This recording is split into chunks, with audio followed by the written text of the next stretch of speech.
अस्सलामुअलैकुम, मैं हूं अमल अब्दुल गफ़ार और आप देख रहे हैं KPN HD।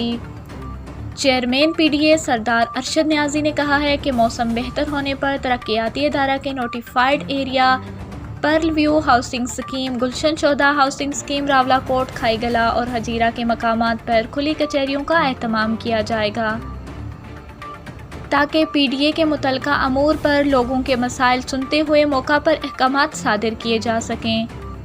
इन ख्यालात का इजहार सरदार अरशद न्याजी ने मंगल के रोज़ अपने ऑफिस चैम्बर में मुलाकात के लिए आने वाले मुख्तलिफ वफूद से गुफ्तगू करते हुए किया।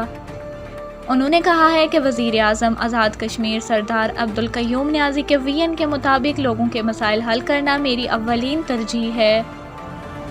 जिन तारीखों पर खुली कचहरी का इनेकाद किया जाएगा, आवाम भरपूर शिरकत करते हुए PDA के मुतल्लिका मसाइल की निशानदेही करे ताकि मसाइल के हल के लिए पेशरफ्त की जा सके।